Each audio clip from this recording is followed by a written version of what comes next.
大家好，歡迎嚟到財經策局嘅 podcast 啦。6月26號星期五啦，恒指喺星期五嘅今日咧，又再出現一個顯著下跌啦。呢個部分都跟隨外圍嘅，咁但係由呢個5月22號，我形容係一個分水嶺計算咧，恒指其實已經累計跌咗3400點啦。由呢個今年嘅高位28000點計咧，累計跌幅更加係達到1成9，真係貼近咧下跌2成一個熊市嘅定義啦。咁最新我哋見到咧，呢個 Big Short 即係孤注一擲嘅原型嘅男主角啦，就呢個 Michael Burry 咧，就即係所謂嘅另一個股神啦，就出文啦，就解釋話點解港股會捱沽咧？部分資金係正正因為由港股咧輪轉去到南韓同埋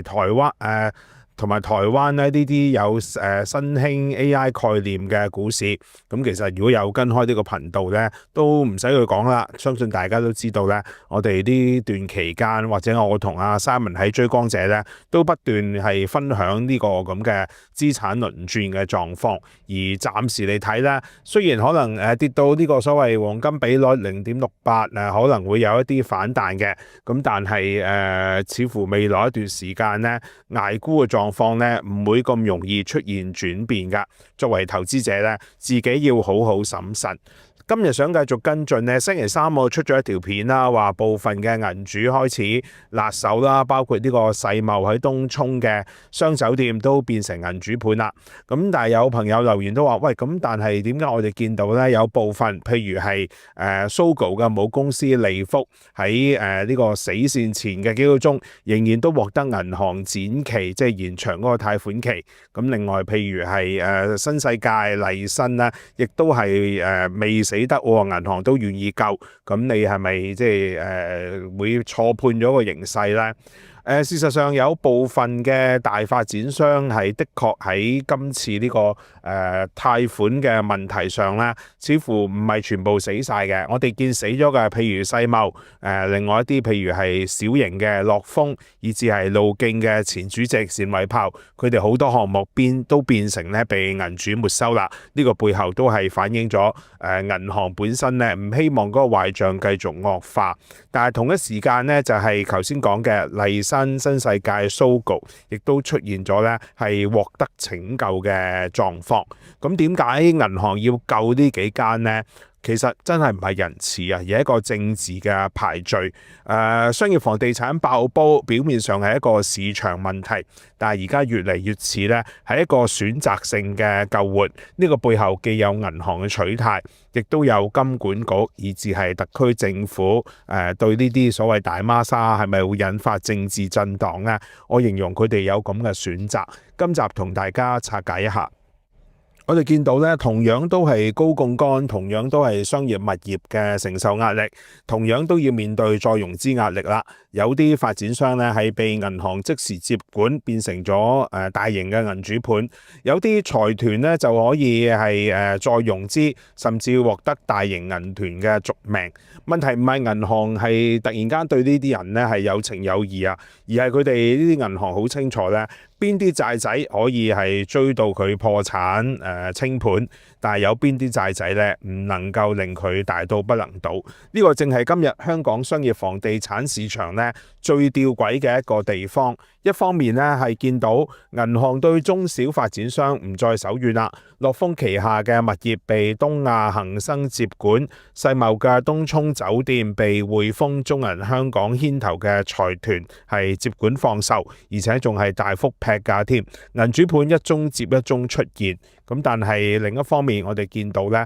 係新世界、麗新、利福呢啲咧具有政治、商業、社會象徵意義嘅財團咧，仍然喺最危急嘅關頭咧係取得呢個救援嘅時間。銀行而家要問嘅其實係呢筆貸款收唔收得翻，而係如果我逼逼死咗佢呢？佢會唔會一個更加牽連引發更加連鎖嘅效應呢？當然新世界係成個故事嘅核心啦。舊年都已經同大家不斷分享啦。新世界舊年錄得一個破紀錄嘅882億嘅再融資銀團。如果係一間普通嘅中小型發展商，呢啲遇到債務高企、資產估值下跌、連接連虧損、商場營運唔理想，銀行早已經要求補差價啦、補倉啦、出售資產啦，甚至係委託接管人。但係新世界顯然唔同，佢唔係普通嘅地產商，而係香港4大華資家族級別之一，持有大量嘅住宅、商場、寫字樓、基建，甚至好多公共嘅項目。而家似乎嚟睇咧，係新世界同成個香港特區政府已經係完全綁埋一齊啊！咁所以呢個情況呢，以最近呢個11 Skies 呢個航天城呢，就係一個經典嘅例子啦。呢度推薦大家呢睇雜誌社最近呢，亦都去咗呢個11 Skies 航天城嗰度呢，做一個實地嘅採訪。咁發現呢，雖然可以自由進出呢個商場，咁但係見到呢，基本上十室十空啊！我形容係完全陷於一個呢係冇人冇店鋪開張嘅狀態，同一個死城一樣。呢個11 Skies 咧係被當年包裝成呢個機場城市啦，既有旅遊零售、跨境消費升級嘅核心商業部分。但係問題係2018年當時要招標起興建嘅呢個項目，當時嘅情況呢，喺2026年呢已經係完全變質啦。內地消費降級，香港零售弱化，呢個旅客嘅結構改變，變成內地係窮遊為主，機場嘅周邊商業項目已經唔再係金蛋啦，反而變成咗咧成個11 Skies 係巨型嘅負債黑洞。但係政府就唔能夠輕易承認成個11 Skies 嘅失敗㗎嘛，因為呢個項目唔單止係新世界嘅項目，亦都係成個機場城市故事嘅一部分。特別係我哋而家2號嘅客運大樓開始開幕啦，加上未來又有3跑。如果最終新世界直接將項目交還清盤爛尾，受傷嘅唔單止係新世界，而係成個機場嘅城市藍圖，甚至係政府多年來話香港仍然係國際消費旅遊中心呢個講法，咁更加咧可能損及香港呢個國際航空樞紐嘅聲譽。所以政府同埋機管局呢啲半官方機構咧，就願意重新定義成個時間表啦，將原本應該已經開幕嘅商場咧，講到變成配合2028年先至投入營運。呢個咧唔係一個簡單嘅一個政治行政嘅安排，而係變成咗一個政治上嘅止血。呢個同特區政府近年包括解決唔到貧窮線，咪消滅咗貧窮線咯。其實嗰個道理啊，背後嗰個情況係完全一樣。當呢個11 Skies 冇人會冇商戶願意搬入去嘅時候，就索性話俾你聽，其實成個商場未開幕、未啟用、未營運。你唔好話佢係一個死城或者一個鬼城，因為根本都未開幕啊嘛。咁變成將成個時間表押後。將佢定義為咧未正式營運，呢個其實對新世界嚟講咧係有好大嘅好處㗎，因為會計上咧新世界可以有更大嘅空間咧延遲確認減值。新世界可以避免咧即時承認巨額嘅資產下跌，而對銀行嚟講咧，呢個新世界嘅債權銀行亦都可以避免咧話相關嘅貸款即時惡化，而對政府嚟講，當然就可以保住呢個成個航天城嘅一個美好嘅藍圖啦。所以呢個係似乎係幾方面嘅共識。再數翻遠啲，舊年年中新世界籌組呢個882億破紀錄嘅銀團貸款呢，當時都有同大家分享啦。其實背後呢，有晒金管局、特區政府嘅身影，包括呢個金管局係破天荒啦，我形容係政治干預銀行啦，要求佢哋係對新世界係進行貸款。咁而特區政府包括呢個財政司司長陳茂波呢，亦都一而再、再而三向銀行施壓啦，要求佢哋支持咧本地嘅財團。咁換句話講，對銀行嚟講，當然如果當時逼死咗新世界，銀行本身可能要承認更多壞賬嘅。咁但係調翻轉頭，而家睇翻轉頭，新世界攞到嗰800幾億嘅續命錢，係咪就解決到佢生存嘅問題呢？顯然唔係。新世界嘅經營虧損咧係持續擴大，而更甚係佢嘅負債比率，我哋見到咧係不跌反升，創咗新高。所以其實銀行雖然幫新世界延長咗佢嗰個續命啊，咁但係咧完全冇辦法係救到佢個未來。同樣我哋見到最近包括呢個麗新發展林建岳主理嘅麗新啦，同埋係劉鑾雄細佬啦。主理嘅呢個利福國際即係 Sogo 嘅母公司咧，近日亦都先後獲得咧銀行展期或者係將佢個票據到期咧由舊債換成新債，亦都得到債權人支持啦。呢兩方面其實都反映咗咧，銀行或者呢啲大型嘅債權人咧，亦都明白呢啲比較有名啦，甚至喺社會上、政治上有一定地位嘅人士咧，係似乎有一定嘅壓力咧，唔希望逼死佢哋。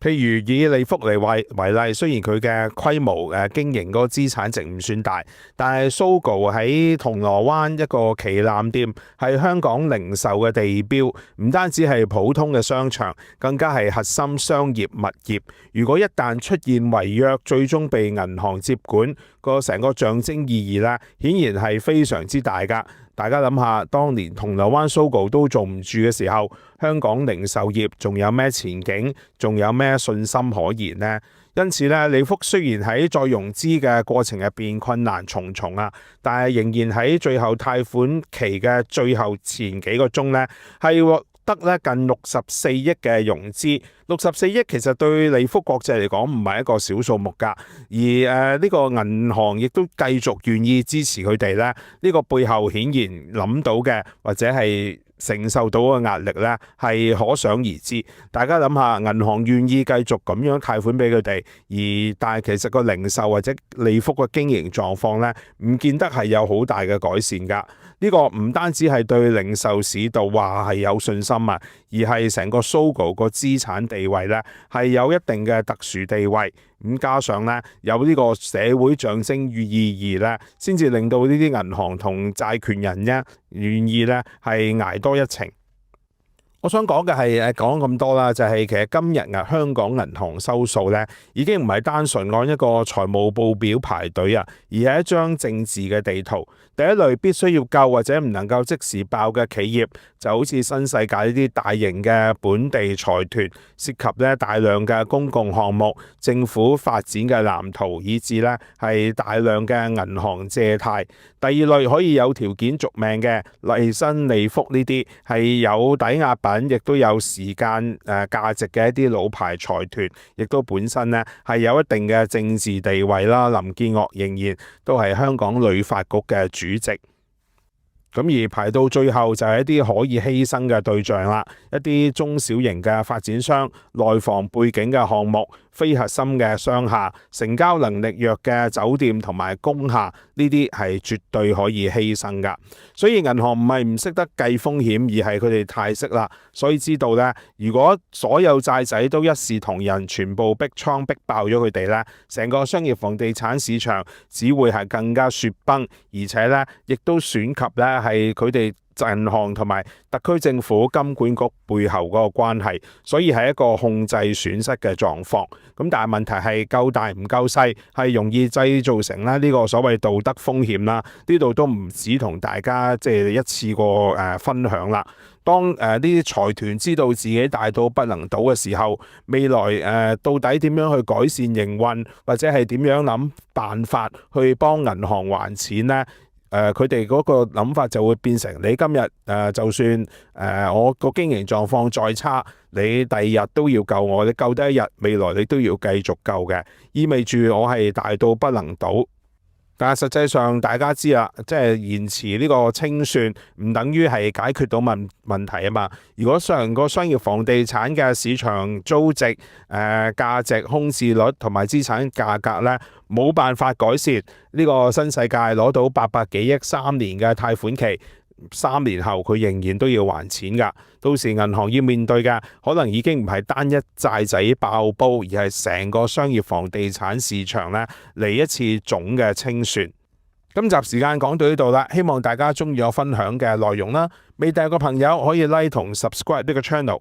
我哋下星期再會。